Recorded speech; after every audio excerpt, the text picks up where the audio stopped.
The following production is part of the We Be Geeks podcast collective.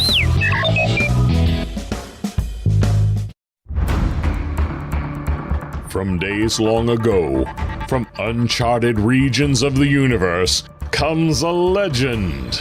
The dream that came through a million years, that lived on through all the tears. It came here, the Fandom Nexus. Fabulous secret powers were revealed to our host as he plugged in his microphone. I have a podcast! Here he is, your Spider-Pan, Jeremy.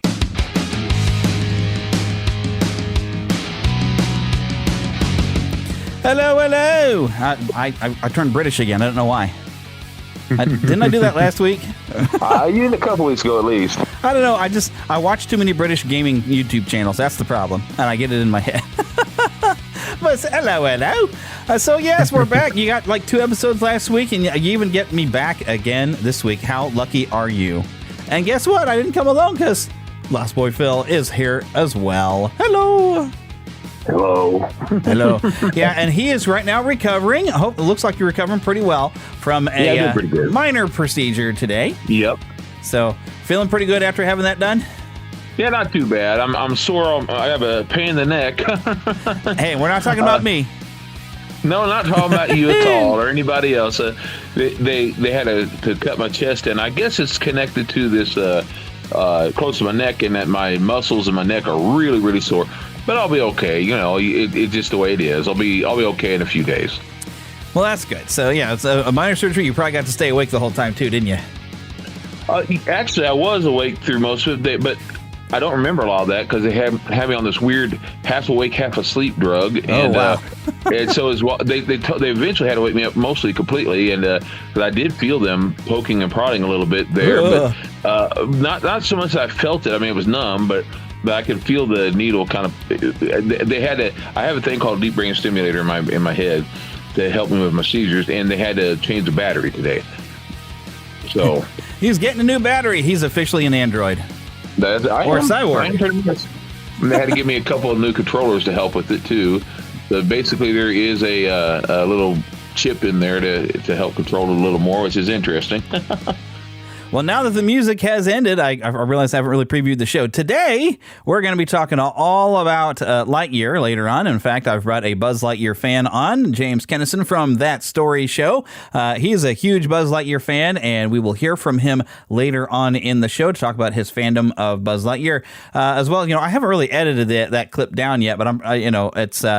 We kind of meandered and talked about everything, and I kept trying to steer us back to Buzz Lightyear, but we get to talking about all kinds of stuff. We were just having conversation, and it was just good stuff. So I'm probably going to leave most of it all in there. But so we're going to start out talking about some Buzz Lightyear, and he's got some fun stories about different Buzz Lightyear toys that he has collected. And then, of course, we're going to meander and talk about a lot of different stuff. But also that means we have our review of Lightyear and a lot of other different fun things. So make sure you stay tuned to the very end of the show because you'll miss out otherwise. Besides, I know you haven't had your fill of me yet because you still downloaded this episode. That's good. All righty, but now we dive into what we call the host chatter. I actually do not have anything for what have you been watching. I was trying to think, is there anything different that I watched? I mean, I watched an episode of Ms. Marvel, but I guess we talked about that last week. And, Obi-Wan is still entertaining. So. Yeah, I've enjoyed that a lot. In fact, I rewatched the recent episodes, last 2 episodes today because one of my nephews, the last one he watched was episode 3. So I rewatched episode 4 and 5 today. That was a lot of fun. I enjoyed that. And tomorrow, this being Tuesday, while we're recording this, tomorrow is the last episode. The penultimate. The ultimate. I'm looking forward to that. It's so far, it's really good. Yeah, I really love it. One thing I do have to disagree with some people that I've seen that say that what's her name, Deborah Chow, who's been the director of these episodes. They're saying, she's just the greatest Star Wars director, and I hope she does more. I have to disagree with that because I cannot stand the use of shaky cam. And anytime there's an action sequence, she starts shaking that camera around, and I can't stand it. I'm like, this does not fit in with Star Wars, having the shaky camera. She is a good director as far as story-wise. She's done a pretty good job with that. I mean, but she didn't write the story, so if you're enjoying the story, it's just for a director, you got to say how well are they managing to tell the story overall with the tools that she's I'm working talking with. about the directing of the story. Yeah. She's done so far. She's keeping me in it. Yeah. I've if you get good enjoyed it. performances out of the actors, you're a good director. Yeah, and I'll tell you, they're doing good. I like where they're going with this so far. I'm looking forward to seeing this last one. And there's a possibility of, from what I understand, that they're talking, at least what Ian McGregor is talking about, maybe doing another season. We shall see. We'll see. Yeah. It all depends on how it ends, first of all. Yeah, you have to find another excuse, I guess, maybe to get Obi-Wan off planet so they never figure out that he's hiding out on Tatooine. Yeah, the only thing we know for sure, and I hope I'm not ruining anything for anyone, the only thing we know for sure is he has got to know and talk to Luke a little, because by the time you get to episode 4, Luke knows who he is. I mean, it's not like he's his best pal and all, but he's familiar with him existing at least. Yeah, and so by the time he's a late teen, early 20s, he at least knows of him. Oh, I know him. So he's at least a neighbor that he's seen a few times somewhere. Yeah. He at least knows he's there. I'm sure probably Uncle Owen has said, yeah, you just stay away from that guy. Yeah. So that might be his whole familiarity. Yeah. So he's at least, the old hermit. And so, but he's at least had to have met him by then. We know that because they talked like he knew him. He wasn't like someone I just heard of. He knows of him. He's like maybe someone he sees every few once in a while. Yeah, knows that he exists in some fashion. Yeah. So maybe we'll see something in the next episode here. Who knows? Yeah, maybe they'll set up another season. A possibility, at least. Possibility. All right, so I got a couple of things. Darth Vader's been my favorite so far. Sorry, Darth Vader's been my favorite. James Earl Jones. I'm glad that they have other people who can do the voice pretty well. But man, you just can't beat that James Earl Jones. Man. No kidding. He's great. Yes, indeedy. And it's nice Hayden gets to put the suit on and stuff. So. And Hayden's been doing it, and not just as Darth, but when he goes into being Anakin and all that, I really, really got a kick. 5th episode so far is my favorite. Yeah. It's just each episode's like a little better than the previous one. Yeah. One thing I like, though, is that each one has its own richness to it, and its own basically a backstory, and you get to learn a little more about. And there's some characters that you get to learn something like, oh, I really like that one. I like that person. I like a little more, and I really like that you get to. Because I think one of the problems with fans of something, it doesn't just have to be Star Wars, but we get to believing that we already know all there is to know, and that don't mess with what I love. You might mess it up, and let's be honest, sometimes that happens in our own little mind. But if we just go in there and go for the ride, sometimes you might walk away irritated or whatever. But sometimes you walk away thinking, you know what? Not only was that not so bad, that gives me a little bit something more to enjoy. Mm-hmm. Yeah, usually, but you got to be careful sometimes because sometimes they do break it, and sometimes agendas get involved a little too much and kind of wrecks it.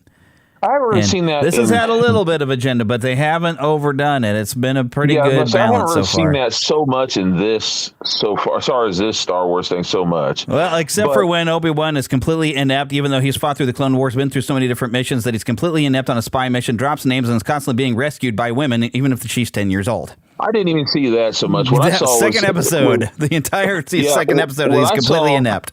What I saw in that was more or less what he had done was he allowed his fear and everything to overwhelm him. And that happens to me in life. Of course, it's not a Jedi thing, but I allow that to happen to me at times when I allow my emotions to overcome me.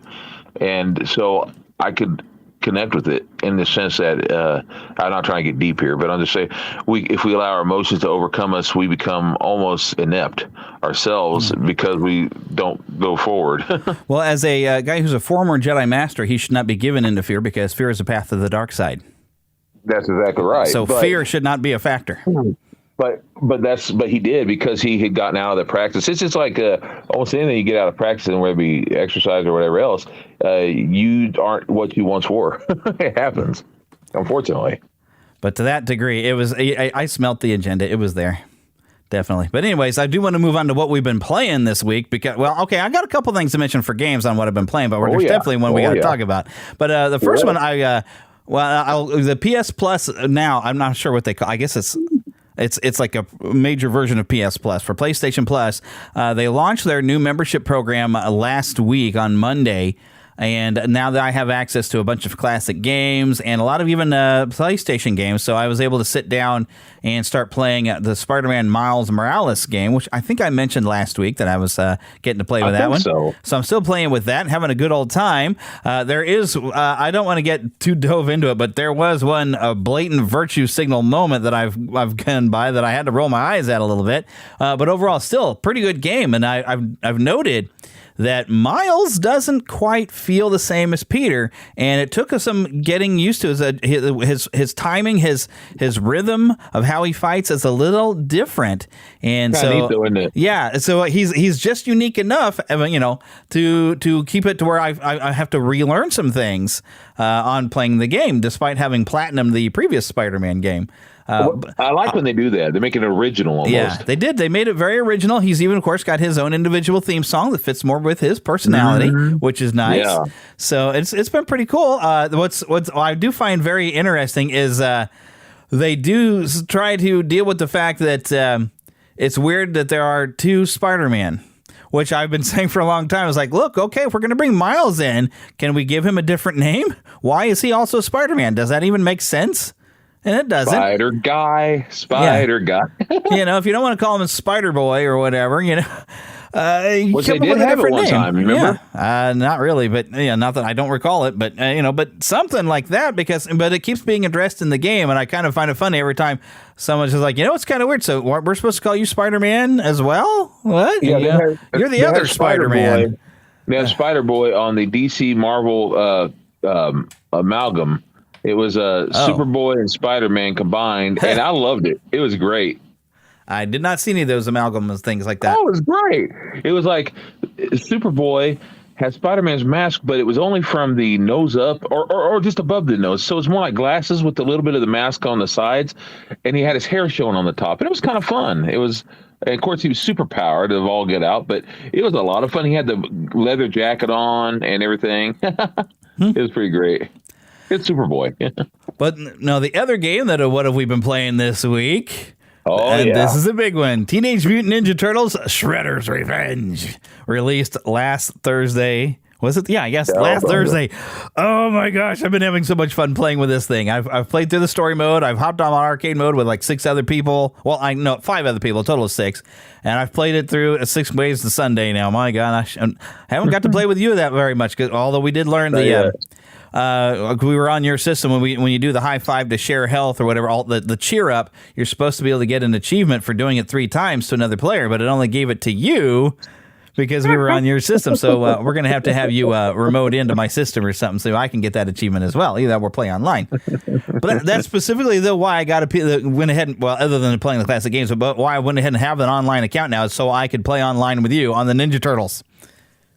That's a fun game. I enjoyed it. It really took me back. Oh, yeah. So remember we used to go to the arcade. Oh, yeah. Now, young folks probably don't remember any of this, but we used to go to the arcade a lot. I know they got some arcades, but it's not the same. Back in the day, that's how you got to play the real new, I'll say fresh games, but and it was so different. You go home, play Atari, because that's what it was back in the day, before Nintendo, or Nintendo. And it wasn't the same. Those games, they were fun, but they weren't near as fun as when you go to the arcade. And I remember spending like $20 at that time, you and I, $20 a piece. So we teamed up. I know Seth and I did it too, my buddy. But we'd play the Ninja Turtle game. We just kept on playing until we could finally beat Shredder.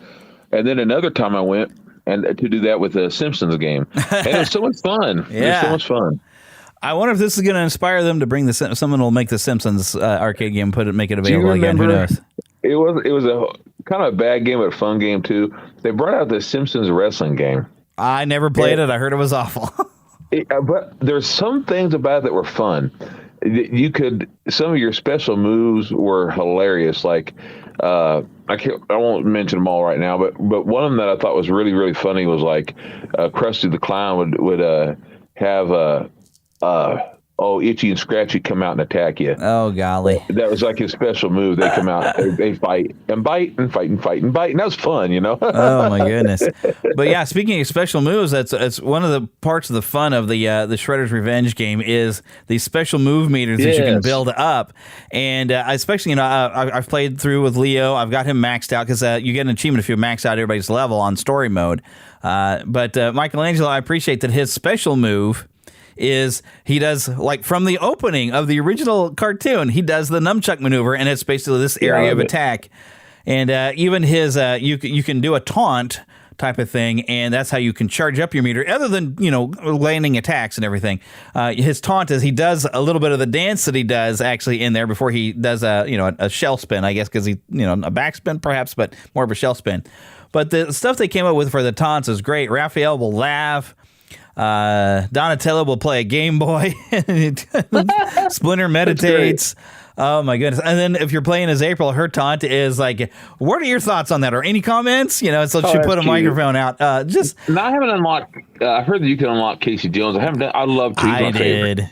Casey is a lot of fun. Oh yeah, because his taunt is he'll point us like, yeah, bring it on, Scuzz Bucket. It's so awesome. He's my favorite after Leonardo. It's always been Casey Jones. He's one of my all-time favorite characters ever made. He's just so much fun. He really is. Yeah, especially in the old cartoon when he had a weird Clint Eastwood voice. They didn't quite translate that over into this, but in the cartoon he was hilarious because they did this, Clint Eastwood, that was a crime, you pervs, your pukes, Scuzz Buckets. Oh my gosh. Back in the day, Clint Eastwood's voice got used a lot in different cartoons. He just was. He was even in the Gummy Bears, they used a caricature of him, which is what taught me how to draw Clint Eastwood. He got used, he was chasing one of the characters, Gusto. Well, it's Raphael voice. Yeah. He was Rob chasing Paulson. him. And he had that Clint Eastwood. I loved it. That Clint Eastwood character come looking for him, and he would not quite play. Every time he'd come walking up, he had this like crossbow, and they wouldn't quite play, but very close. They go, and you're like, oh, that's it. And he had these squinty eyes, and he's like, I'm going to get you. Oh and my goodness, him. I mean, there's no doubt. Him and Jack Nicholson's voice was used a lot. You remember even in G.I. Joe? Oh yes, it had Shipwreck. Oh, and I now know why, because I saw the movie just not that long ago where Jack Nicholson was dressed just like Shipwreck, and I see it now. I now understand it. But yeah, those characters were used a lot, and there's a couple other characters they would use, but mostly them. They use those two because they're so easy to do voice wise, and they stand out. They're often impersonated, like doing a Captain Kirk character. Oh, it's the thing. Everybody's always got to do it. So it's so easy to impersonate that you always have a cartoon character. It doesn't sound like them, but it sounds enough like Christopher Walken. We get the idea. Yeah. Now everybody's trying to do Walken characters. But it is what's great about this game is having at least the four main voices of the Turtles, but they also did voices of some other characters like Rocksteady and Bebop, and even the Rat King. Having them in there, it's been great. King yet. Oh goodness, buddy! All right, see, we got to get to where you get to play and fight the Rat King. That was my favorite villain, Rat King. He was so weird. I always wanted to see him in one of the, when they were doing the movies. Oh, yeah. I always wanted to see Matthew Fewer play Rat King. He would have been perfect. All right, for those that are not knowing Matthew Fewer, he was in, Honey, I Shrunk the Kids. He was the neighbor. Yeah. And then, of course, the voice of Max Headroom. Headroom. Yeah. But just to get the picture and the sound in y'all's head of him being the Rat King. He would have been good. He'd have been so much fun. Oh, my gosh. He was, I found out, Jeremy, you remember that episode, I don't know if you remember this or not, but on Star Trek The Next Generation, he came in there as a con artist. Yes. And do you know who that was supposed to be originally? That was supposed to be Robin Williams. Oh, but my goodness. At the last minute, he wasn't able to do it, and so they got Matt Fewer to do it. Well, I couldn't imagine it. I mean, Robin Williams, I love him anyway, but I couldn't imagine anyone doing that better than Matthew. Well, one of the reasons why he wanted to do is he wanted to do it because Whoopi Goldberg, of course, was doing it, and they're good pals, Yeah. So that would work. But Matt Fewer did do a great job. Yes, he did. He was really great. If you're not seeing that, see that episode. That's a great episode. All right, but we better move into some news because we got to keep things rolling. Well, sure.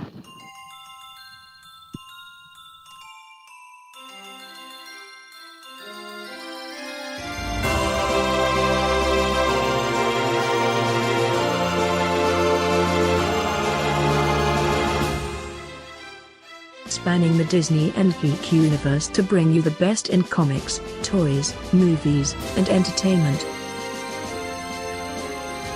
This is news from around Neverland. And this is where poor Philip is going to be at a disadvantage because I've got some videos. This past week was the 25th anniversary of Final Fantasy VII's original release on the PlayStation. So marking that, Square Enix had a couple announcements, and I'm going to play a YouTube video here, and you're going to be able to hear it, but Philip won't. Oh, it's okay. What we've done, that's set in stone. The past is forever.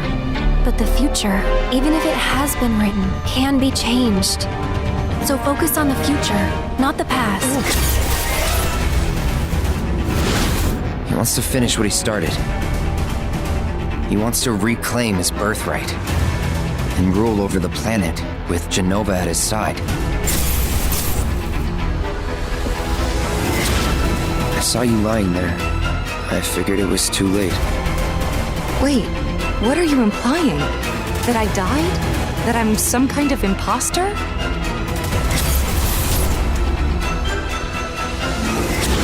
You were here with me 5 years ago. Where are you?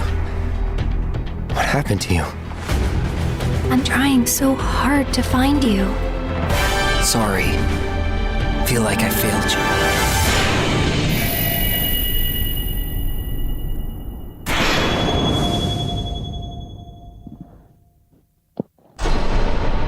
Available next winter. I thought there was a little bit more to this.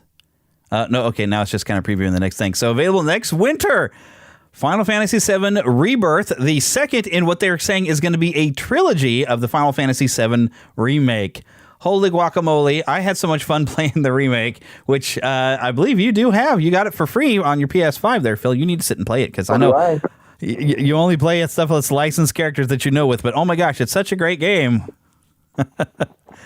Yeah, I'll have to do that. Yes, you do. You definitely got to play it. It's so great, and this trailer got me super, super excited. And they didn't stop there. Here's yet another one, Crisis Core Final Fantasy VII Reunion. So there was a, I believe this was 2007, I think the original game, Crisis Core, was on the PSP only. So, but this was a prequel that follows a character named Zack Fair, who's the guy who saved Cloud's life before the events of the game. And also when Aerith mentions to Cloud this, you remind me of the first man I ever loved.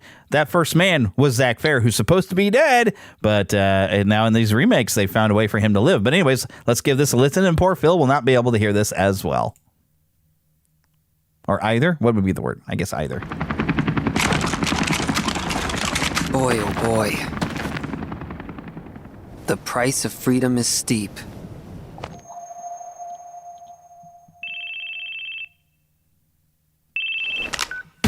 Zach speaking. Making progress, Zach? And Gio. I can cut loose, right? Within reason.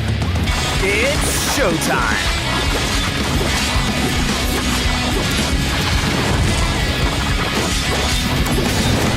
Soldier First Class Genesis. A month ago, he went missing during a mission in Wutai. You know, I've never actually seen you use that. Don't you think it's sort of a waste? Use brings about wear, tear, and rust, and that's a real waste.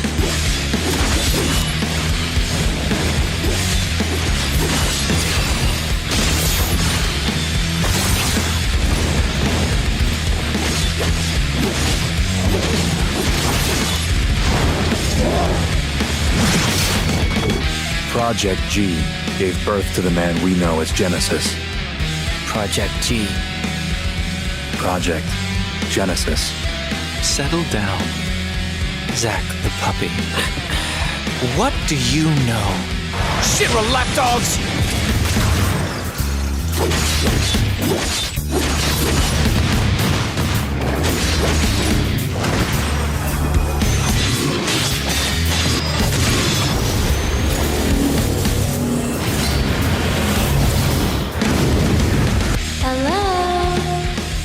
Heaven? Not quite. It's a church. By the way, what is your dream? To become first? Is it?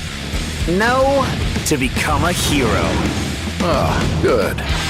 Unattainable dreams are the best kind. Embrace your dreams. And whatever happens, protect your honor. As soldier! Come and get it!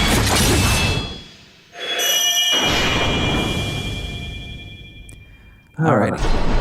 This is also slated to be available this winter. So Square Enix is like making everybody happy because this is coming out this winter. So guess what I want for Christmas? Plus also Final Fantasy 16 is expected to come out sometime this year as well. So they are flipping spoiling us with games that I actually want to play. A lot of these means nothing to Phil because Phil has not played these. Well, I'm not into Final Fantasy much, but I played very little of it. Yeah. But they got some stuff on the website for Crisis Core. It says the new game is a full remaster of the PlayStation Portable exclusive Crisis Core Final Fantasy VII, which originally launched back in 2007. That game quickly won acclaim thanks to innovative gameplay, likable characters, and an impactful narrative that added even more detail and richness to the world of Final Fantasy VII. Now it's coming back in a new and improved form. Oh, yeah. So Zach Fair, I'm not that familiar with the character, but I know amongst the diehards for the Final Fantasy series, he's a very popular character. So I'm sure a lot of people are very excited to see him back and get to play his game again. Well, that's all the news things that I really had this week, because I saw that stuff. I was like, oh, giddy. So good for you.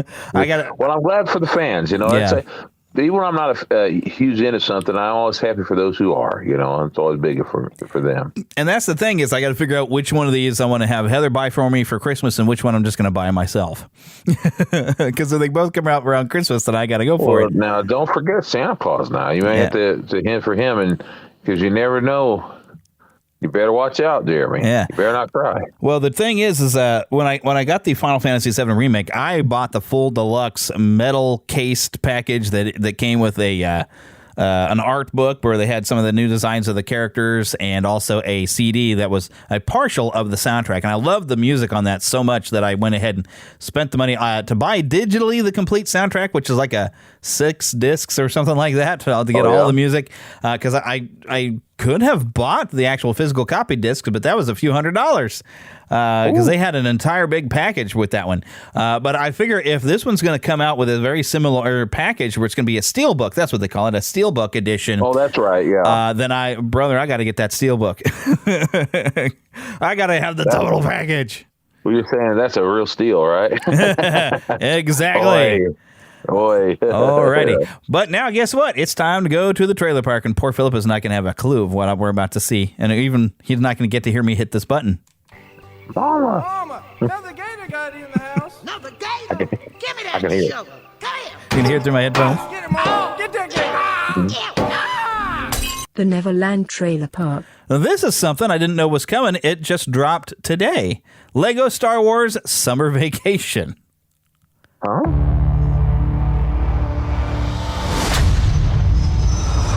Okay. This is it, everyone. We're here to have some fun! Strap in, baby. No stormtroopers, no TIE fighters, no threat of annihilation. Dum, bum, bum, dum, ba-dum, bum, ba-dum. Best vacation ever! Summer's about to end, and we're all about to go our separate ways. It's a vacation. Relax. Hello there. Who are you? Obi-Wan Kenobi. What is in this? Come on out in the sun now. Come on out and have fun. We are on holiday. It's not that kind of holiday. So far. Rubbity. And don't forget my shoulders. They really burn. One never knows how long a moment will last. You must learn to enjoy yourself. What do you know about vacations? Go Jabba! Go Jabba! Go Jabba! Go Jabba! The trip isn't about the destination. It's about the journey. Go, go, go! Who will be declared rulers of the beach? Ruler? Everybody limbo! Who's next? Try not to lose a hand. It's kind of a thing in our family. It's a... I'm not saying it. It's a snack!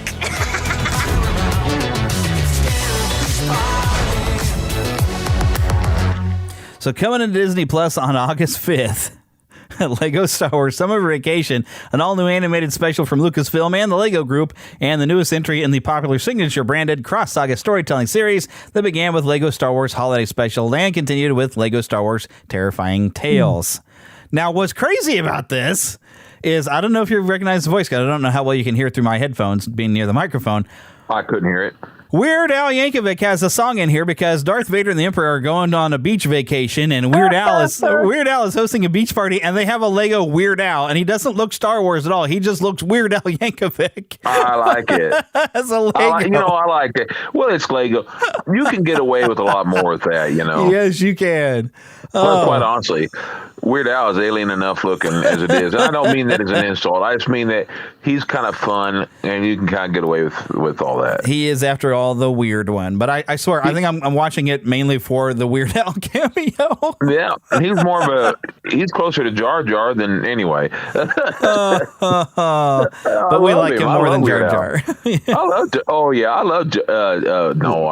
I love Weird Al. I really do. He's a great. I came close to getting a toy of him. They had. Yeah, they need to have like some Funko Pops of Weird Al and stuff. That'd be awesome. They do. Have you seen the toy of him, the action figure? No, I don't think I have. Oh, it's great. It's a real serious looking. The same company that made him made one of I can't think of his name right now. Richard Simmons, and they both look identical to him. They come with a couple different heads and all, but they whatever the company is, I can't remember at this moment. Man, they did fantastic. I mean, they're like almost like the Mego size, but they're both really fantastic looking. Oh goodness! Well, guess what it's time for now? It's time for a movie review. Want to see a movie? Yeah. Any good? It was bad? I'm fuzzy on the whole good-bad thing. My eyeballs could have been sucked from their sockets. I like it a lot. The best movie ever made. A Fandom Nexus movie review. Yes, indeed. Now, we got to be careful. I don't want to spoil a big reveal, but I do have to go into what the plot of the movie ended up being because of that big reveal and why that's that point that the movie jumped the shark. Because, yes, Lightyear came out this weekend, and I'm not going to dive into the controversy. We already know. Actually, the specific scene in question, I did not see an actual kiss happen, but they are integral part of the story, though, the coupling.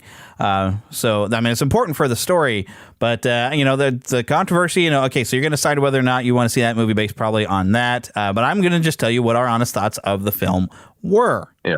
That's, it actually has some fun. There's some good stuff about it. There were some great throwbacks. I love when Buzz first crash lands on a planet, and we get the kind of recreation of Toy Story when he first pops out onto the bed, and you see from inside the helmet the reflection of him looking back and forth. Talk about no sign of intelligent life, doing the jump up and down to see it and check the terrain like he does on the bed. There are a few moments like that. There are a few moments like that where they kind of did a more of a. I don't know if you want to say more serious, but the way that Chris spoke, I'll just be truthful. I like Tim Allen's better because, it's like when someone does a version of, let's just say, because I'm looking at his picture, let's just say William Shatner, that'll always be Captain Kirk to me. But whenever you do, someone does the voice for so long, to me, Tim Allen will always be Buzz. Yeah. But that being said, Chris Evans was supposed to be a little more of a serious version, if you will, because this is supposed to be the origin story and all that jazz. He's not the toy. He is supposed to be the actual character. Yeah. So, and it even started at the beginning of the movie. He said in 1995, Andy got a toy because this was his favorite movie. Which Andy doesn't have great taste in movies. If this was his favorite movie. Well, the other thing about that I thought was funny, the whole time I kept saying, this is supposed to be from the 90s? Right. Because not only that, I kept thinking, this is, maybe I was thinking it too serious or something, but I kept thinking this wouldn't have been in the 90s. This is not a kind of story they would have done in the 90s. It's too dark for a movie that the kids would have watched in the 90s and that kind of stuff. Yeah. And there's elements that are acceptable now that would not have been acceptable in the 90s. Yeah, that's true. But the whole time I kept thinking, this would have been the most boring movie in the night. The only space movie I could think of that was maybe dark and slow like this would have been Apollo 13, and that's 1995. Yeah. But that's a great movie. Apollo 13 is. It's stressful as heck too. Yeah, true story. Great movie though. Yeah. But that's not a kid movie. I can't imagine that would be Andy's favorite movie. Like, I want a toy of Tom Hanks. It is possible for you to be, when you're a kid, to have a movie that's your favorite movie that's not really a kid movie. I mean, well, Star Wars, I guess, was intended to be some sort of kid movie. Yeah. But like Star Wars would have been like my favorite movie as a kid, but also E.T. and then later on, Back to the Future and Raiders of the Lost Ark, that kind of thing. So there would have been movies that would have been, and I was trying to get in my head is in 1995, would this have been like an animated movie, or was this supposed to have been like a live action movie? But we're getting it animated because we're used to their live characters being animated in the Toy Story. I think it was supposed to be live action. Yeah. That was kind of what I was thinking they were trying to do, but yet they did stuff that would not have worked in live action because you had some overly cartoony moments and one character that I think was supposed to basically be comic relief, but he just became annoying. This character, I think his name was Mo, but played by Taika Waititi, and I love that guy. He's really funny. Too. Great director too, but his character, I just wanted him to go away. He kept wrecking everything. He was kind of the Jar Jar of the story. Yes, he was. He just destroyed everything, and after a while, okay, this isn't even funny. You're a detriment. And then the thing that they did later on that was supposed to be like I don't know if you want to call it a surprise, but they kept saying, and I'll just say that he had this pen the whole time. I got a pen in my, so I have a pen in my.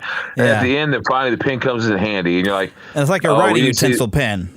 Yeah. And we're like, we weren't supposed to see this coming the whole movie. That he was supposed to find a use for it. Yeah. Yeah. This is not even a surprise. And they did that with something else, too. Yeah. A joke that we knew was going to be coming by the end of the movie, which actually came at the end of the credits. Which, by the way, if you're going to go to this movie, stay till the very end after the Pixar logo, by the way. Yeah, that's true. Because there was an extra one there.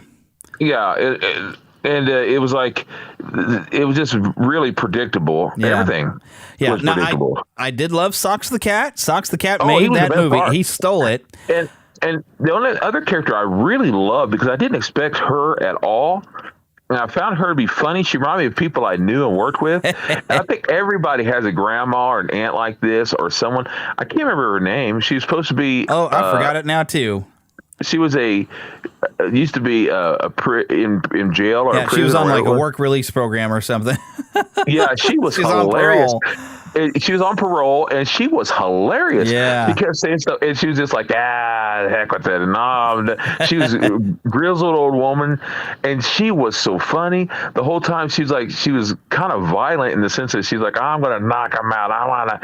And I just loved her. She was like the crazy old woman that you used to work with. I just loved her. She didn't care. But yeah, so they had some great characters, and they did some timey-wimey, wibbly-wobbly bits with something they called the time dilation that happens when you're traveling like speed of light.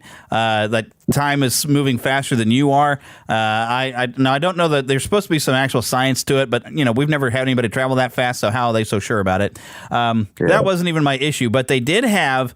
It was interesting, that's how they kind of get to where they have the plot. But now, when you get the established story in Toy Story that Buzz Lightyear protects the galaxy from the evil Emperor Zurg, and we have that continuing through evil Emperor Zurg, and he's supposed to be this big deal. He's evil, he's the Emperor, and he's Zurg.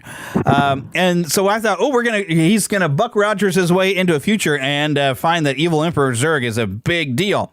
No, he wasn't. Evil Emperor Zurg, the closest thing he did to being bad was to put their colony on this other planet under siege, but the reason why he's doing it is because he's saving Buzz.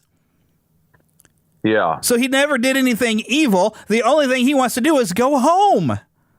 Yeah. He wasn't an evil emperor or anything. It was lame. It was pathetic. And it was the jump the shark moment when we saw who Zurg really was. And not just that. The thing I kept expecting to see was that, because everyone who's ever seen any Toy Story knows, they've always said that you're my father and all that stuff. Yeah. They didn't even do that.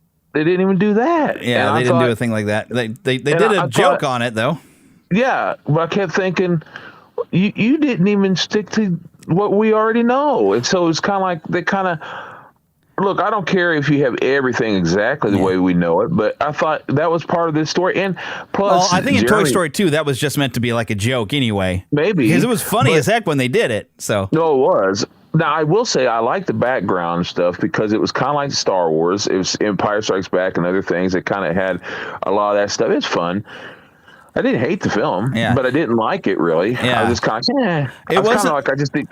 It lived up to the fear I had when I saw it. I was like, I just have a feeling they're going to somehow or another mess this up. And they mess it up because they wanted to focus more on the agenda of what they wanted to, what they wanted to communicate and what they want to get out there, which I don't want to dive into this, but there was more of an agenda, more than their worry was about actually telling a good story, because you could even be predictable that, hey, Buzz, while you've been going off and a lot of time has been passing for everybody on this planet where we didn't mean to be, everybody has established and built a life there. I could see it coming, and that was the whole thing that Buzz had to learn, that while he's been gone, everybody's developed a life. And I was even thinking, it's like, yeah, Buzz wants to be able to get everybody back to Earth, but most of the people now on the colony, by the time that he's time traveled, have never even seen Earth. So yeah, they don't care. Yeah, basically. So you could see it all coming. It was like the most predictable, badly written plot that I swear I could have written this better out of my butt cheek. They didn't worry about telling us a good story, and this is Pixar. I expect better from Pixar. I expect a good storytelling that's going to pluck at my heartstrings. They didn't do it, and they didn't even use the basis of what they could have established by having like this evil Emperor Zurg that maybe could have been this grand villain. They stripped the villain to where he wasn't even a villain. He was basically the Emperor had no clothes. It was pathetic. Yeah, and quite honestly, and I actually have liked most of what Chris Evans done. But Chris Evans, actually, in this, I think he did all that great. And quite honestly, if you ever want to know what not to do when you're promoting a movie, not that I want to get into all this, except to say, don't follow Chris Evans. Yeah, because he was calling everybody idiots that was having issues. Yeah, and so you don't just insult don't do your that. fan base, Chris. Yeah, never do that. That's the dumbest thing. That'd be like me. I'm a pastor, you all know. That'd be like me saying, any of you who are coming in today to the church are dummies if you don't agree with exactly the way that I sing the song or the way you never do that. First of all, I'm not an entertainer, but second of all, it's just what you don't ever do. You don't insult the people. You just don't do that. That's foolish. But anyway, the whole point of all this is to say that I don't have a problem with him personally, except that he's not Tim, and so that's who we know. But even if Chris, I think he's a good choice for Buzz. He's a good guy, and I think he's good for entertaining. But he just didn't feel like Buzz to me, the Buzz that I know. Yeah. And well, he didn't become the Buzz that we know until the end of the movie. Yeah. Yeah. And then you seem to have an establishment, and even though they hint that Zurg is going to be able to come back, but yeah, you don't have a Zurg that has the motivation to become evil Emperor Zurg. He still just wanted to go home. Yeah, so exactly. Like you've ruined everything that they established of what Buzz Lightyear was supposed to be that got Andy excited about the character. They stripped it down and burned it. Yeah, they could have done a really. I really thought it could have been a great movie. Yeah. You know who would have been a great voice for Zurg? It would have been great and funny. William Shatner. That would have been hilarious. That would have been hilarious. Yeah, either that or I don't know who did the voice back in Toy Story 2, but that would have made sense. But I guess we're not going to get talent. Was that Wayne Knight? Are you kidding me? Oh my gosh. Wayne Knight did it because he was doing they thought it'd be funny if the guy who was selling the toys was also the voice of Zurg. Yeah. How funny is that? And he did the stuff on the cartoon. That's what I was going to say. We always got a kick out of the show because the show, I'm talking about the cartoon they had. Yeah, I like that little cartoon. A really fun show, and they even had a little comic book for a time, and I read some of it because I really love Buzz, and I thought it was a neat little program, and that kind of gave me almost a Star Trek-y idea. In fact, on that cartoon, and Jeremy, I don't know if you remember this, when they brought out, it was kind of like a movie of it, animated movie. I didn't see the movie of it, but I remember watching the series on the weekdays. Yeah. I think I still have it. If not, it might be on Disney. But here's the thing. At the end of it, they had like this song being, I guess you could say, talk sung by William Shatner. It's perfect, you know? Yes. Because Shatner, you know, he belongs in that kind of realm. You know, He really does that cheesiness, and, you know, he really does. But anyway, the whole point is that I wanted to see Buzz Lightyear, and I don't really feel like we got to see Buzz the other day when we went to see him. Yeah, it was really lacking of what we wanted to see the character. All the things that makes us excited about the character was kind of thrown out the window. I'm not saying it was a bad Yeah, it's not a bad movie, but it wasn't a Buzz Lightyear movie, and that's what we were promised. It was more of a C- to D+ movie for me. Yeah, definitely. When I was talking to somebody, even that I gave it a 5 out of 10 because halfway through the movie, it totally jumped the shark. But we got to wrap this up and get over now to my conversation with one Mr. James Kennison. All right, now, fandom, it's sometimes, with the way things are, we just need a good laugh. And so there's a really good podcast I've recommended quite a few times called That Story Show. Very a lot of fun. And in fact, we've had one of the hosts, we'll call you like the main host. I mean, you're kind of host creator of That Story Show. I am the host, yeah. I am the man with the podcast. You are the man with the podcast. You've been there since the beginning, 16 years. Yes. We don't count the 2 that you weren't there. That's right. We don't count them. But the 2 that I pod faded. It happens. I feel like I've kind of half pod faded because now I'm only bi-weekly. So I understand. It happens. But yeah, James Kennison has returned. We haven't talked to you since October. We talked about some scary games, which I've now played even more scary games and scared myself even further. Good. Scary games are fun. Yeah, I actually finally finished Resident Evil Village. Oh, really? Just recently. I bought that and I played it and the werewolves got me and I quit and I redeemed it and I got my money back. I was like, this is too hard for me. And I didn't know you were kind of supposed to die in that section. So anyway, I got out of the place I was supposed to be and I got stuck behind some scenery and I died poorly and I rage quit and then I rage got my money back. So well, once you get past that, you do, actually very soon got to a point where lichens were really no problem for me whatsoever. Yeah. But then they found other things. I'm a quitter.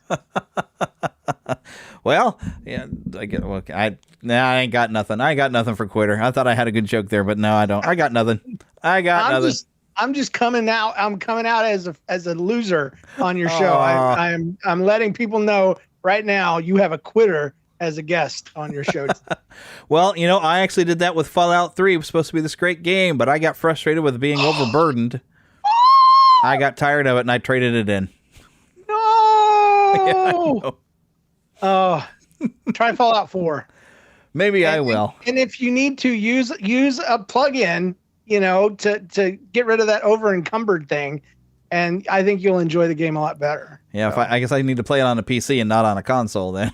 Yes, I would suggest that, yeah. Because on Skyrim, I was able to deal with being over-encumbered by using a few tricks in alchemy that I learned where you can get to where I'm wearing a magic necklace that makes me able to carry everything. Right. My glove does special alchemy. My other glove does special blacksmithing.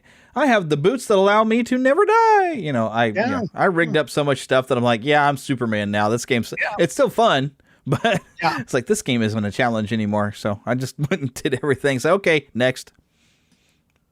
Fallout, I didn't find that kind of secret. Fallout's my favorite series, at least the 3rd and 4th. Yeah, I never could get into Vegas, New Vegas. Everybody loves that one the most. Everybody says that one's great, but I've started it 3 times and have turned it off. And Chandler shows up. And you're like, how is he the bad guy? I don't even know who the bad guy is. I made it to Vegas and that was it. And then I can't pick a side. I want all of them to not be sides to pick. I want the Minutemen from Fallout 4. Really, what it is. So I have no idea what that is. I want chaotic good. I want good people. So yeah, and that's one of the games that's hard to tell who are the good people. Exactly. Game. It's all survival, and even when I played through The Witcher 3, you're thinking I'm making the good decision, and then it backfires. Like, whoops, I got somebody killed. Yeah, it's not good. Yeah, you can't win. But you know who always can win? A cheater. No, Buzz Lightyear. I was second. I thought you were. I thought you were about to start witnessing to me. I didn't know. Jesus, God always wins. We've come to talk about the infinite beyond with Buzz Lightyear. Have you accepted Buzz Lightyear as your savior? I actually have. He's next in line if Jesus don't work out. If you can't get through the infinite, you're going to go beyond it. Yes, yes. There we go. So, Even if your wings are made of plastic. I'm the world's biggest Buzz Lightyear fan, as far as I know. Yes, it was exactly why we needed to talk to you, because you probably know more factoids of Buzz Lightyear than I've heard about in a lifetime of, well, Maybe I wouldn't call it. So you might be surprised. I feel like I might let you down, though. I just collect him because I think he looks cool. I don't know if I know a lot of facts. Uh-oh. So we'll see. We'll see, though, won't we? We shall see. Because, I was going to take, time travel back to 1995. Toy Story has hit theaters, and it's kind of the first of its kind of being a fully computer animated movie. And I remember even looking at the teasers of this thing, and even a drive-in. I can't remember what movie we were after, but just saying like, oh my gosh, it's completely computer animated. Holy cow! So it was like the must-see movie. Yeah. It was fantastic. We didn't even mind how funky Sid looked. That was a scary looking kid, and it worked because he was supposed to be scary looking, But I started collecting Buzz Lightyear in June of 1996. My first Buzz Lightyear figure was the $30, Buzz Lightyear character in the box. And I got him from Disney World at Downtown Disney, and it was on my honeymoon. So, and I was hooked after that. I don't even remember when I saw the movie, but I just loved Buzz Lightyear. I loved his look. I loved his voice. Obviously, by Tim Allen, fantastic voice actor. I loved his story, that he thought he was something else and that's what made him important. But his true value came from the very thing he thought was a weakness, and so I loved everything about him and still do. If this camera that you're looking at me at right now showed a little wider, you would see 2 shelves full of Buzz Lightyear content. So, my goodness. Yeah, you might have actually more Buzz Lightyears than I have Spider-Man stuff around here. I'm trying to think because I definitely have not filled up a shelf full of Spider-Man figures, although I have a really big one over here staring at me. A couple of them over here, but I think you've outscored me on that one. Yeah, I think the main appeal I found with Buzz Lightyear was definitely in that first film. When he's delusional, he's flipping hilarious. Oh, yeah. Especially when he goes on, he basically describes the plot of Star Wars, that is his entire life. Like, I'm the only one who knows its only weakness, and you are holding up my rendezvous with Star Command. And I love the way he calls things weird things like, I need more unidirectional bonding strip. Buzz Lightyear needs more tape, Yes. So it's almost, you lose part of the fun of him when he realizes he is a toy because he's not as delusional. But they found ways to make him still be awesome by the time we get into the second movie. That he's still, he's still kind of the action hero. So it's like he didn't really lose his step. He just realizes, hey, I'm a toy, and it's awesome to be a toy. Well, and he uses his real powers. He's the leader of the group. They all look to him. He's the one that has all the ideas to getting across the street under traffic cones. I mean, which is one of my favorite scenes. Yes. I have toys of him under traffic cones. Yeah. That's great. Pretty much if it exists, I have it, unless I didn't want it, and then I don't. But yeah. Well, how often does that happen that you don't want it?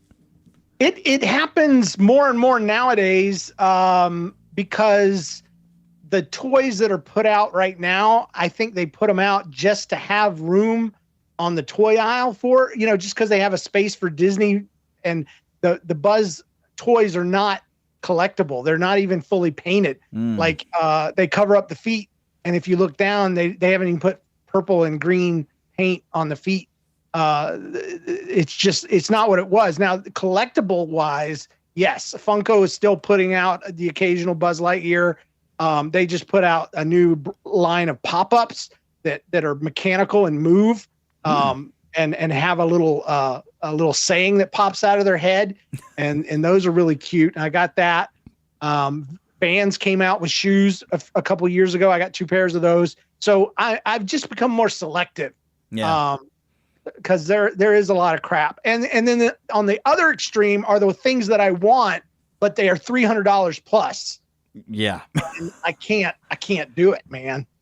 I can't even allow myself to save up to spend that kind of money on something like that. Yeah. Like one time on Craigslist, there was a stinking Buzz Lightyear ride for sale. It was one of those side of the outside of Walmart. You put a quarter in, a kid sits in it, and it rocks back and forth kind of ride. And it was Buzz Lightyear in a spaceship, and you sat next to him, and he put his arm around you. And I wanted that thing so bad. I was measuring the back of my walkout basement, and we had room for it. Thing was $5,000. I was like, there's no way, I can't do it, but I wanted it so bad. I just had fun planning for it. You know what I'm saying? Yeah. Just had fun pretending. And someday, someday. And then one time I saw one of those Lego Buzz Lightyears that they have in the stores go on sale. They weigh like a metric ton. They really do. And it was $35,000. Ooh. Yeah. Ouch. And it was broken. It was a broken piece. That's why they were getting rid of it. And they still wanted that much. Yeah. So there's things that I want, things that I don't want, and then there's all the things I have, and I have a lot. I have a lot of stuff. I mean, I have a Buzz Lightyear boot mug. I drink out of his foot. That's how dedicated I am. Which I have to wonder though, like with the Vans and even the boot mug, does it actually have Andy written on the bottom? Let me check real quick. The Vans did. Because that's like perfect. No, it doesn't. It just has the company information on the bottom of the boot mug, but it does on the bottom of the Vans. Nice. And I have two pairs, one I wear and one I'm saving for collectible reasons. So yeah. That's how most of the stuff I actually have in here. It's all the collectible reasons. I don't care if it ever goes up in value. I just like having it. Exactly. Something to look at. I'm like a hoarder, except I'm on the if hoarding is on a spectrum, I'm on the light end. I'm like, I'm in control of it to a certain extent, like I've kind of run out of room. Yeah. And so my interest in collecting has kind of dropped. Even with the new Buzz Lightyear stuff coming out, nothing has really grabbed me as far as figures and action figures go. I love the Zurg build. I love the new Buzz model that the toys are based on. It's very well sculpted, but the toys they're producing are not of the quality that I want, in my room. I don't want to spend $12. I want to spend $40. I want a nice figure with some antiquing or shading, and stuff like that on him. So anyway, that's where I'm at there. That kind of makes still got you wonder. my Buzz. Since you're wanting to pay like the good price stuff, I don't recall that I looked, but all right. So the Precious Moments Chapel, I think you noticed that I'd gone there just a few weeks ago, and they've got a Disney collection of items. Yeah. A lot of it though you can purchase online. They didn't have everything necessarily in store, but like out of the catalog, which I don't know if you got to see. I think I posted this onto my Instagram and whatnot. This is actually a fully animated. $95 I paid for this. Wow. But it's, if I can find the switch. It's got some animation stuff to it. Let me turn towards the camera. Yeah. But now I wonder, now this is like a high dollar collectible type item. So now I wonder, are there perhaps some Buzz Lightyear collectibles that if you go to preciousmoments.com. There is a Precious Moments Buzz. I own him. So you already got it. For years. Yeah. Well, see, and I thought I was going to suggest, hey, something to go look for, but never mind. Yeah, he's cute. He's really cute. And there's a Woody, but I don't care about Woody. I mean, they're okay. They're friends. They're best friends. So I have no hate for Woody. But I'm a Buzz guy through and through. There you go. Now, we need to maybe find you a Woody guy and then put you in the same room and say, look, it's a Buzz and a Woody. Yeah, we could be friends. They could be friends. We would get along, I do collect Alien, the LGMs. Oh. And I collect Zurg as well. Anything that fits the Buzz universe, basically. Yeah, and I also collect Little Buzz from the little, small fry feature where he was a fries and a Happy Meal, and everybody thought Buzz had shrunk. Yeah. Yeah. I collect him too. Oh my goodness. I'd almost forgotten about that short. Literally It's a short. great one. Yeah. You know, I've actually learned things from Buzz Lightyear, though, too. Although now I forgot the name of it. I didn't realize what I had learned because I'd never quite understood the line in the first movie where he's sucking down like Dorothy Jean or whatever. I could not figure that. Yeah. Darjeeling, yeah. We were actually in a bubble tea shop, I guess maybe just a couple weekends ago, and I actually saw some. You're gonna have to pronounce it because I can't get it right. But I was like, Darjeeling. Yeah, I saw that. I said, "Look, it's a tea. He's talking about having tea." I'm like, I don't know why I should have clicked for him. He's at a tea party, but I thought it was an alcohol joke or something. No, they wouldn't put an alcohol joke in a Buzz Lightyear movie. Not back then, anyway. Although he was behaving kind of drunkenly, you know. Yes, he was. So there was the alcohol humor, but not quite the full alcohol humor. Right. Well, he believed he was drunk. He was so into his world. Yeah. Sucking down Darjeeling with Marie Antoinette and her sister. Sister. That's one of the best bits, though. Well, that's the funny part. You didn't get the Darjeeling part. I didn't get Marie Antoinette for years, and then I looked it up, and I'm like, oh, she lost her head. Oh, okay, yes. That's the joke.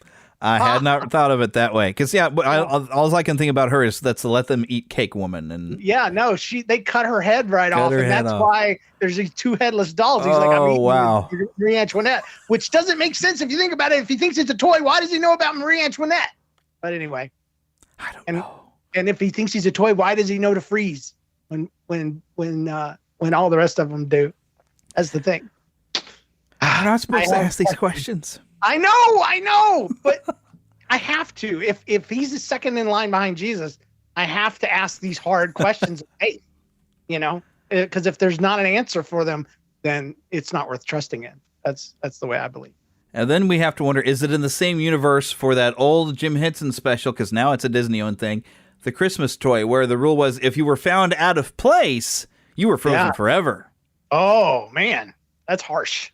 Of course, they came back. It was a Christmas miracle at the end of the special. I was about to say the Army men definitely didn't abide by that rule because that was kind of their thing. They could be anywhere they wanted to be. Mm-hmm. And it was just accepted because Army men do that in real life. I don't even own any Army men, and there's some in my hallway. So they go out there with the Legos for something to step on with your bare feet. Exactly. Exactly.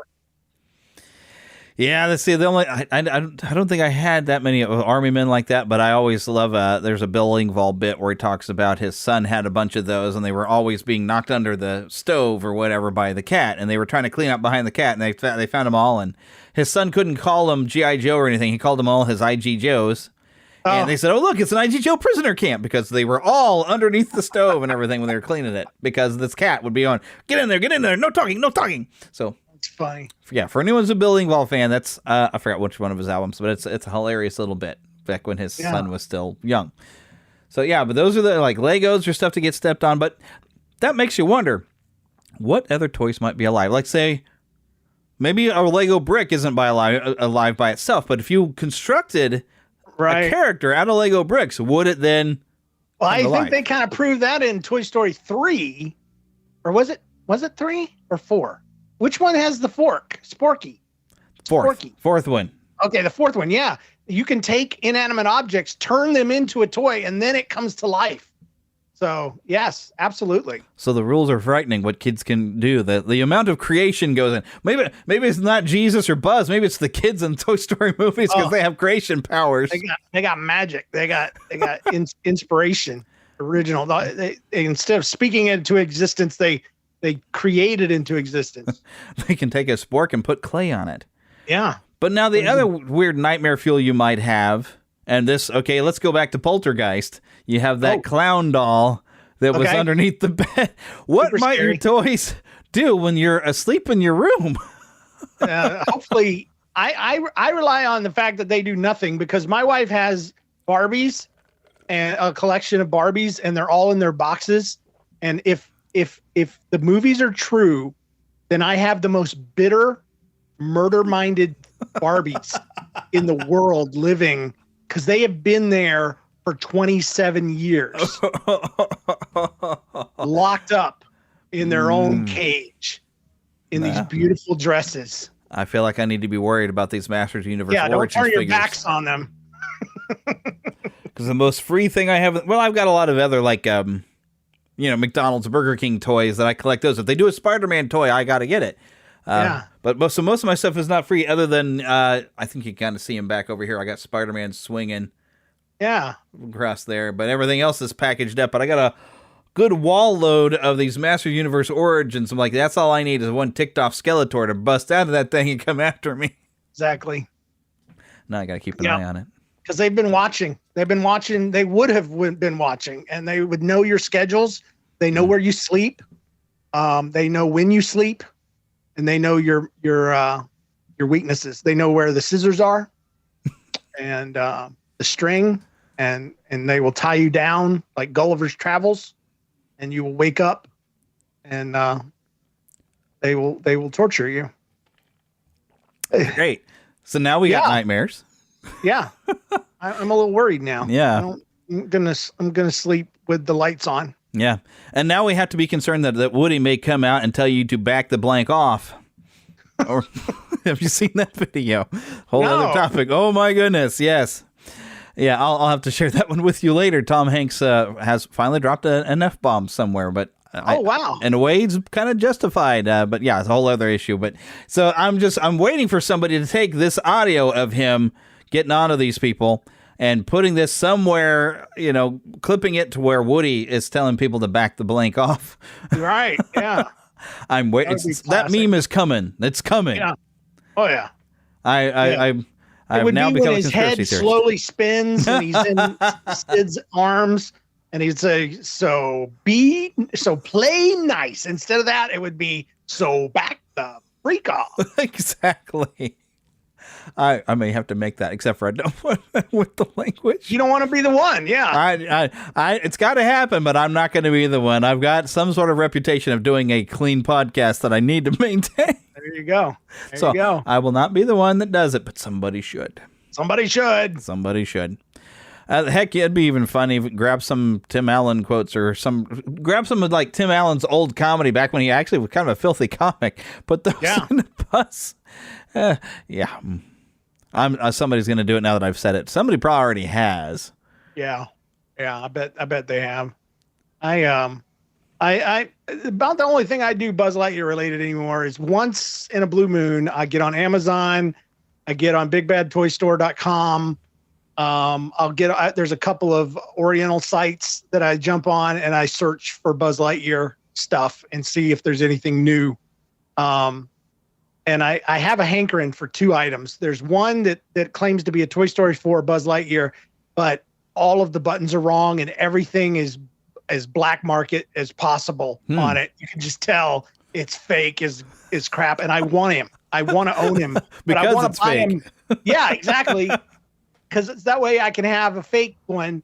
Because I did the same thing when I went to Mexico. I went to Mexico and I bought a plaster cast Buzz, and it was horrifying.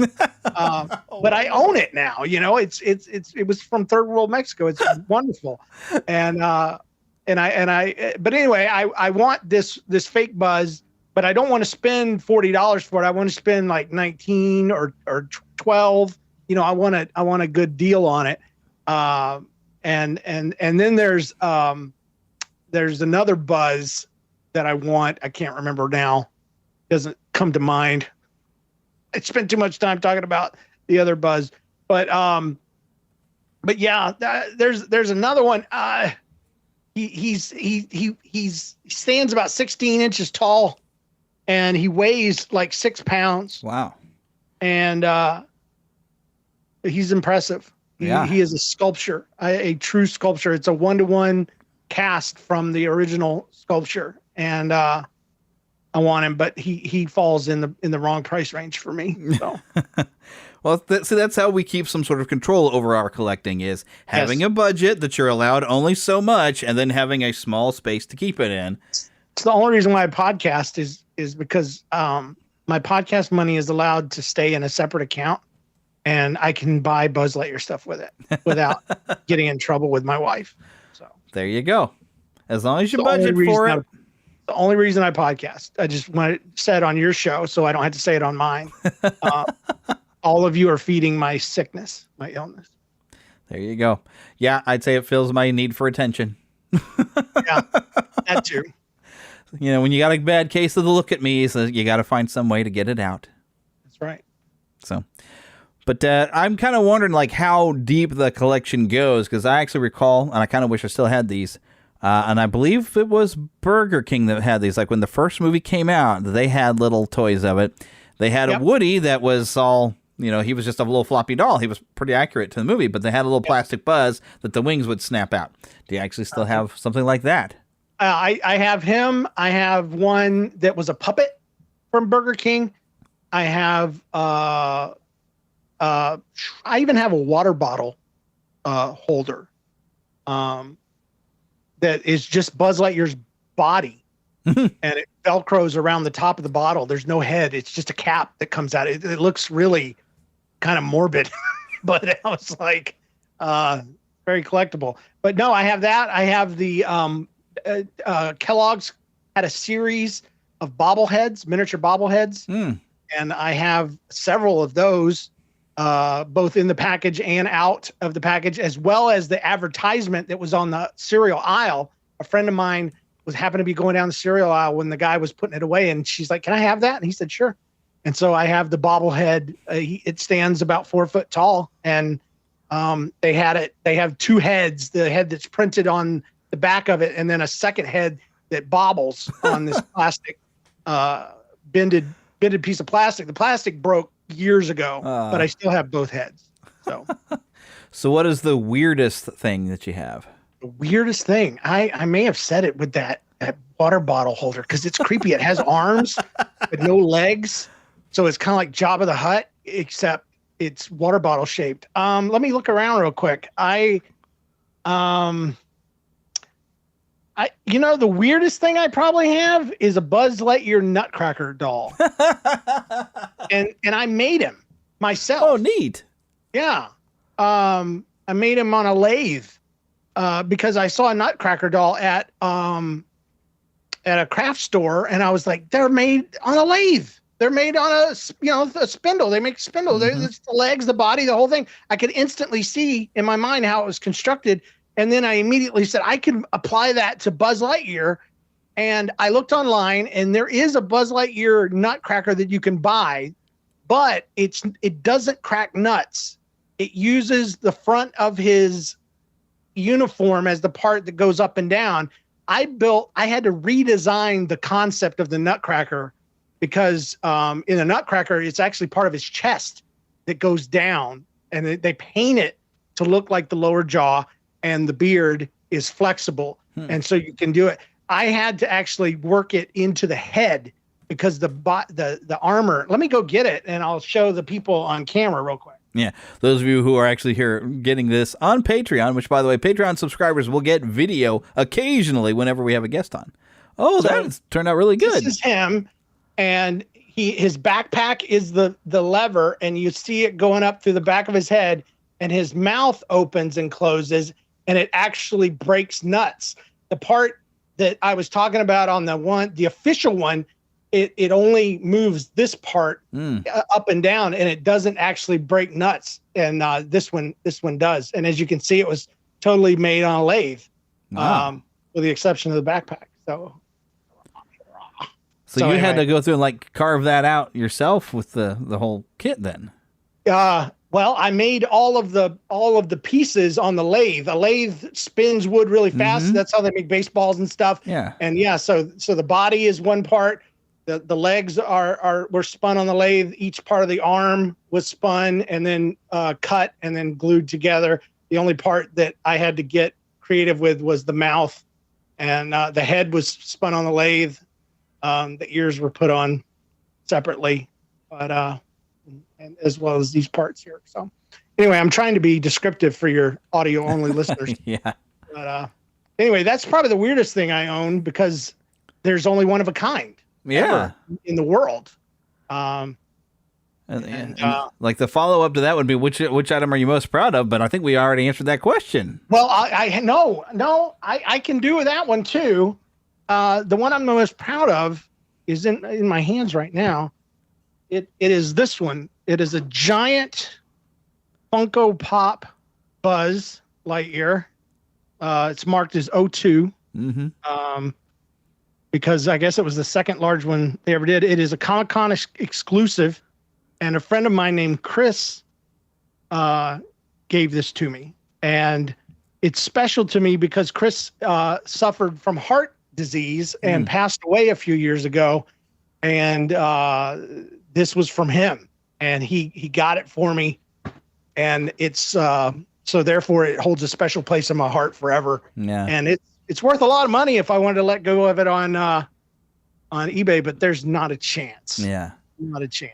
Yeah, so like we were saying earlier, I don't collect this stuff because it's going to have any value later. I collect it because I love having it, and when it's connected to something like that, like oh hey, this person got me this, or yeah, I get it. And I've got stuff that's from my friends here, that I'll never part with it. My kids have different plans though. I've told them in my will that I'm going to demand that they set up a little museum of some kind. Maybe it used to be a lotto ticket store or a 24-hour photo kiosk in the middle of the Walmart parking lot, but they can afford to buy a small place to put all of my Buzz Lightyear stuff, and people can come around and see it. But they've already told me they're going to throw most of it away and eBay the rest of it. And so therefore I have to make arrangements in my will to either adopt some more children or to find a Buzz Lightyear fanatic that loves Buzz but maybe couldn't afford to collect him, because I've been doing this since 1996. That's a lot. That's 26 years, right? Yeah. Oh my goodness. Now I'm feeling my age. I can't just let it go. It was, I still have my first Buzz Lightyear.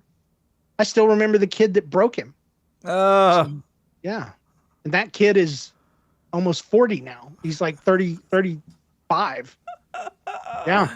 And was that the $20, $30 big ones and all the sounds and everything? With all the phrases, yeah. And I wanted one of those. His chest and the wings popped out. Yeah. I've been able to replace him with one still in the box since then, thanks to eBay. Love me some eBay. But I remember the other Buzz Lightyear I wanted. It's the Christmas Buzz. He's so ugly. He's royal green, if there's such a thing, emerald green, I guess. And his helmet is not purple. It's shiny red, like an ornament, like a glass blown ornament. And he plays jingle bells and stuff and says ho ho ho. And it's the ugliest thing in the world. And I remember it being on the shelves, and I didn't want it. It was cheap. Now they're a mint because nobody bought it, and they're like $150 plus. And every year at Christmas, I wish I had him, but I have my Nutcracker doll, and that's close. That has a tie into Christmas, so I always bring him out, and put him in the living room for Christmas. Yep. So, yeah, make my excuses for whatever I'm bringing out. It's like, but it's themed, like some of my Haunted Mansion little Funko toys and stuff. Like, it's a Halloween decoration. Yeah, absolutely. Funko Mickey Mouse with a Santa hat on. They're Christmas decorations. I can bring him to the living room now. Right. Instead of displaying all the time in the room. We have a few Legos in our living room, I gotta say, and I don't know why my wife has allowed it, but they're there. And when people come over, they'll be talking to us, and they'll look at the stuff and they enjoy it. So I think that's the reason why it's been allowed to stay. Is it's a novelty to people. She's seen that it actually brings value to the home. Because if you just looked at our home, you'd be like, oh, this should be on Instagram. It's all decorated. She has spent years, acquiring items and furniture and, knickknacks and things like that. But yeah, there's some secret microfighters, some Star Wars microfighters tucked in here and there. And people pick them up and look at them and oogle over them. And so, yeah. Yeah, I think if my wife would let me, I'd like Pee-wee's Big Adventure, when you get to see all the stuff he has in his house, or Pee-wee's Playhouse, I would totally do the whole house in a ridiculous fashion like that. But I have to balance things with my my introverted wife, who would probably shoot me after a while.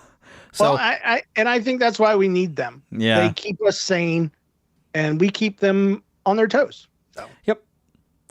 It's a balance. So yeah, that's why I get to have my little room that's an explosion in here. But what became fun is our master bedroom downstairs when we moved into the house. I asked my wife, "Hey, can I just kind of Disney this room up?" And she's like, "Oh, sure, we can just do a Disney room." I don't think she realized what my thought was. Yeah. We have this little shelf lining around the place, and I didn't have any use for all those Disney Infinity figures. When they canceled out the game, I was like, you know what? These look really nice on the shelf. I got all my Disney Funkos. I started putting pictures up on the wall. I've got a picture of Mickey and Minnie together. But I figured, okay, Star Wars and Marvel, all this, Disney owns it now. So we have a Disney section that is Disney characters. We have a Star Wars section. We have a Marvel section. I made sure around where the hot tub and the bathroom is down in the master bedroom that I put the Little Mermaid around. I said, see, it's water. So yeah. So I got a bunch of Little Mermaid stuff. Was thinking beyond. I don't think she was thinking about Disney, the expanded universe there. She was probably thinking some Donald Duck, some Pluto, some Snow White, maybe, something like that. But yeah, and Marvel and Kermit. And yeah. Oh yeah. I even have a big old classic Muppet Show poster from like 1979 that I found at a thrift store. Somebody had laminated to protect it. Nice. I was so happy to find it. And I mean, it is so old school. I'm like, oh my gosh, it's like the original Muppet Show. So yeah, that's up on the wall. And I do have, of course, a Kermit, a Gonzo, and a Fozzie. Of course, I guess, yeah, my Gonzo and Fozzie are smaller. They're only about yay big. Compared to my Kermit, that's like a good full size. And Kermit's about the same size as Goofy. So he fits right in with my... I got I'll be honest with you, man. When I was a kid, the Muppets kind of freaked me out. Everybody that wasn't Kermit or Piggy kind of freaked me out. I don't know what it was about them. I guess because they were inspired by drugs, a lot of marijuana, probably. Could be. I think it just came through the television. But I loved me some Kermit. He was on the Electric Company and Sesame Street. Sesame Street, rather. Yeah. I guess the Electric Company was frightening because they yelled at you as soon as they came on the air. Yeah. It scared me every time when you yelled, hey, you guys. I was like, no, they're yelling at me. I couldn't deal with it. But yet they had a Spider-Man segment, so I was kind of like, I have to watch for Spider-Man. That was my first Spider-Man interaction, actually, was that show. He never spoke. He always had thought bubbles. Yeah. I couldn't go that far because I was watching Spider-Man and His Amazing Friends, since that was my first one. It wasn't until we started watching Electric Company in school that I realized there's a Spider-Man bit in that. Okay. Yeah. So it was cheesy as mess, but it was good. I took it as real. Sure. Because that's what we do. Like I take Buzz Lightyear as real. He's real. He's off somewhere in space saving the galaxy from Emperor Zurg, who I kind of wonder now, is Zurg really his father, or was he lying? Oh no, that was a joke. That was a joke for the movie. It was funny as heck, though. It was a great joke. I'm going to go play catch with my dad. My dad. Oh, yes, go, son. Yeah. Yeah. That's some of the best stuff, though, with when we got a second Buzz in there and Buzz wandering his toil aisle. Was I ever this crazy? Yeah. Was I ever this delusional? My wife has the Toy Story Barbie, the tour guide. I'm tour guide Barbie. Oh, fun. Yeah. Yeah. Bought that for her. Which the fun part about the tour guide Barbie is being voiced by Jodie Benson, Ariel herself. I love that. Really? Yes, I love that. Now, given the option, what I would actually like them to have done is get Chris Anthony Lansdowne, who anyone who's an Adventures in Odyssey fan will know. Hi, this is Chris, but she was the voice of Barbie for all the toys and I think she even did a few of the videos. I can't remember. Had her on the show, but it'd have been perfect if they actually would have gotten her to voice Barbie. But having that little throwback, having Jodie Benson come in there and voice Barbie was kind of a nice throwback to people like me who are like, Little Mermaid may not be my favorite one of the fairy tale style Disney animated movies, but Ariel still is my favorite princess because I have a lot of favorite princess as a guy. It's still my favorite Disney animated film because it was the first movie I was allowed to see in my life. My mom was a very strict Christian woman, and movies were of the devil. And so I was 16 when Little Mermaid came out, and I saw it, and I loved it so much. I bought the soundtrack. Oh, yeah. It was the first soundtrack I ever bought. I played that tape, and I know all the songs. Oh, indeed. To this day. And I'll do everybody a favor. I won't start singing one to get James to start singing one. I won't do it. You don't want to hear us singing. It's always greener in somebody else's lake. I didn't cue him. Dream about going up there, but that is a big mistake. I even at one point found a songbook at a music store. We had a piano, and I was going to learn how to play the piano just so I could play songs out of the Little Mermaid book. And I knew I could read music from playing trumpet, so I was one-handed trying to play Little Mermaid songs, and I never could figure out the bass clef because I can't do anything with my left hand. It's useless. Oh. But if they'd have done a Toy Story song, I'm trying to turn it back to Buzz Lightyear. If they had done a Toy Story songbook, I'd have gotten it too. But yeah, because it's Randy Newman. He wrote it all on piano anyway, I'm sure. Yeah. There we go. Music's great on that movie. Yes. And that's the thing is I didn't realize that I knew anything by Randy Newman until that movie. And then, although I've heard some people talk about that they got used to Randy Newman from what he's done with Pixar, and then you go see his concerts, and his lyrical content is not as friendly as... No! But yeah, he did do... Speaking of the Muppet Show, it did Simon Smith and His Amazing Dancing Bear, which is a segment on the Muppet Show, and I've actually got a CD soundtrack that's like the best of the Muppet Show, and actually has that song, and it's basically it's Scooter the Gopher with Fozzie Bear on a little rope, and Fozzie's dancing, and it's a cute little song. And so Randy Newman has just the ability to write cute, fun little songs that really say so much. And speaking of like Toy Story, that You Got a Friend in Me. I mean, that is Pixar's version of When You Wish Upon a Star is You Got a Friend in Me. Oh yeah, yeah. So let it be said, so let it be written. I love the one that plays when Buzz is trying to fly, Yeah. Oh, goodness. And I will go sailing no more, when his arm's falling off, and clearly I will go sailing no more. It's just, it's heartbreaking. It's right up there with Jesse's song in the second movie. So. Okay, we're all going to have a good cry now. Yeah, Pixar knows how to make people cry. Yes, Pixar knows how to go right for the feels. Especially in Toy Story 3. Oh, I cried like 3 different times in that movie. And in Monsters, Inc. So, oh, goodness. I'm a sucker for crying moments in kids' movies, dude. It is truth. And I am a full-grown man, and I'm not afraid to say it. I will cry at a movie. But I'll give you some justification. These movies were not meant to be kids' movies. It's just kind of a bad habit we've gotten that where if it's animated, it must be a kids' movie. But Walt never set out making kids' movies when he animated, and that's why there's such depth really to Pixar. And to a good Disney movie, there's a lot of depth actually underneath, on the surface the adults are going to understand. And yeah, I mean, I remember going into... I saw Inside Out twice in theaters, and the second time I was driving a school bus, and we took, as a field trip, one of the teachers had recommended a field trip. We took all the middle schoolers out to go see Inside Out.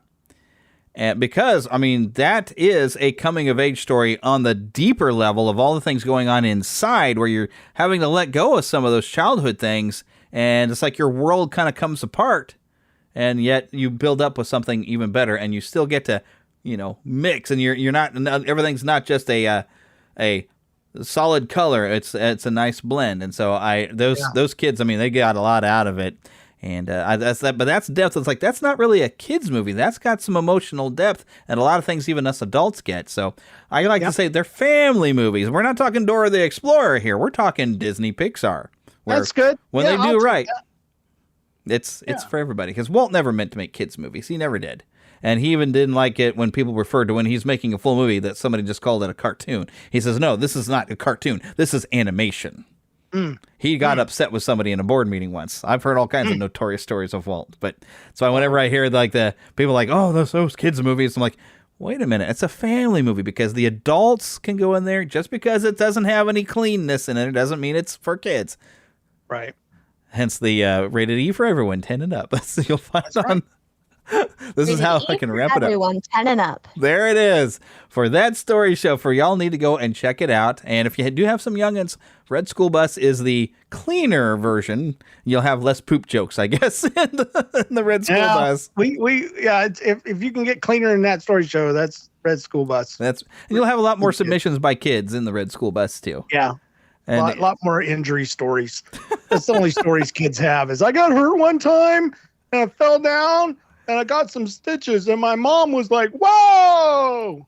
That's every kid's story ever. And it held true at the recent event in Narthex Con. Yeah. Where kids were coming up, and one was even like, "Yeah, I got stitches in the back of my head." And all the time.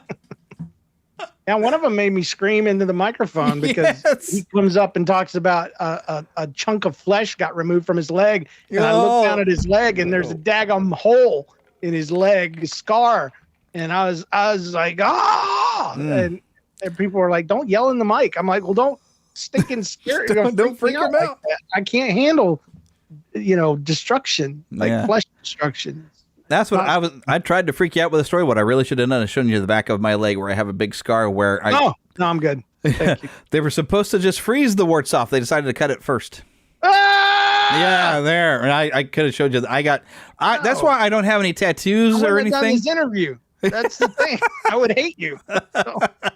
But that's why I don't have any tattoos or anything. I am permanently mentally scarred. I don't like anything on me that alters me permanently. So, because I have scars from that whole incident. I had several. Yeah, see, I would not have done. Oh, but it's a Buzz Lightyear tattoo. Yeah, it's a Buzz Lightyear tattoo. That's the only tattoo I have. It's kind of hard to show, but yeah. But I don't like the idea of a needle that's going to go and do stuff and permanently alter me. Because if I lose a limb, it'll be like my worst nightmare come true. Oh, boy. So if I became Buzz Lightyear and lost an arm, I would be just as traumatized. See how I wrapped that in a nice getting package? It cut off's not a problem. If you misplaced it afterwards, that would be the issue. If somebody could put it back in, except for if they thought the cannibals had eaten everything but the arm. I'm trying to wrap it back around because we've meandered everywhere. That's okay. That kind of happens on this show. Buzz Lightyear. He's the best. He's great. Exactly. And whether just mainly because you're a collector or just because you just love the character and as presented in the films, or even, we never even talked about the cartoon, but I didn't get to watch a whole lot of that. I never watched the cartoon. To me, it wasn't real Buzz. It wasn't the same voice. It was drawn differently. I know there's a whole generation of people that would argue with me, and that's fine. You are allowed to love Buzz Lightyear of Star Command all you want, but you have to admit he's simplified. He's different. There's a whole different universe, and I was just never a fan. I started collecting and it just didn't do it for me. The costume was different. Everything was different. And I did like how they justified it where they had the toys were sitting around actually watching the cartoon. So it existed. It existed inside the universe, but it was a cartoon series that was in their world. So it wasn't like the toy Buzz Lightyear. Okay. It was the cartoon that maybe helped inspire the toys. I got you. So it was kind of clever. It was a cute show. It was, you might have liked it if you ever would decided you wanted to watch it. I don't know if you could ever find it anywhere. I don't know if they even have it on Disney Plus. Yeah, I don't either. I'm a purist though. I've got my Buzz. There you go. And even your hair has got a Buzz. Yeah. Got a haircut. And for anyone who wants, you're going to have to just go and check out that story show you go find on YouTube, and you'll find him getting a Buzz. Yeah. And I'm not talking about he got high. He wasn't inventing the Muppets. Story show on YouTube. Yep. You shall see. All right. And you're basically everywhere. YouTube, of course, you can find that story show, Red School Bus, and even Gospel of Kennison on there, on whatever you listen to your podcasts on. Go and check them out. And you're also, of course, on, I believe you have an Instagram as well. Yeah, I'm on Instagram, NLCast, Twitter, NLCast. It's because I used to have a show called Nobody's Listening, and so that was NLCast. And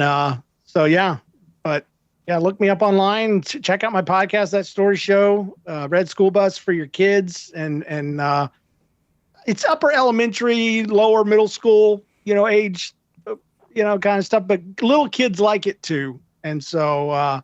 Check it out. Yeah. Yep. Especially because you need a little bit of fun every once in a while.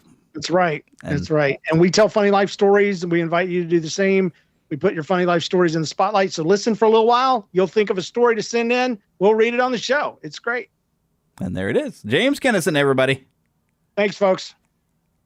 All righty. So now that we get to the end of the show, we want to remind you to visit neverlandpodcast.com. And heck, while you're on there, look there about midway down the screen. You're going to find my podcast reviews. If you click right in there, you can take a look. If you happen to have a podcast, you can get all reviews sent to you to your email address and whatnot. And you can take a look at your emails, your reviews from all around the world, because iTunes tends to say, well, here's your American reviews, and you live in America, so we'll just show you those. So they'll get your reviews from all over the place. It also gives you a convenient place to leave a review for this show Also, I want to remind you to visit our shop, which you can get to also from our website, where I've got some new designs up for some new T-shirts. I've got some on order right now. But yeah, so great new designs to go and check out right now. I think there's even doing some summer sales on some stuff. So make sure you go and check it out. We also want to thank Karen Kennedy, Ricky Pope of Christian Nerds Unite, and Darren Wilhite of the Wilhite and Wall Radio Show for helping me out with the introduction. Remember, you can send an email, podcast@neverlandpodcast.com. Let me know what you thought of Lightyear if you happen to see it. You can follow us on Twitter, although I really mainly just tweet out when we have a new show. I don't get on Twitter much, but Facebook is pretty active. Neverland Podcasts, we have both a group and a Facebook like page. You can try to leave us a voicemail at 816-226-6492. And of course, please do donate through our Patreon at patreon.com/neverlandpodcast, which of course you can find links to all this stuff right on our website, neverlandpodcast.com. But until we see you next time, which will probably be next week because Elvis is going to be in the building. That's right, pretty mama. Yeah, get lost. In an adventure! That would be nice if we could ever coordinate and do that at the same time. Well, I'll have to do a count off. Well, next time we do the show and we're in the same room, I'm giving us a count off and you're going to hear us do it at the same time. It'll be awesome. There you go.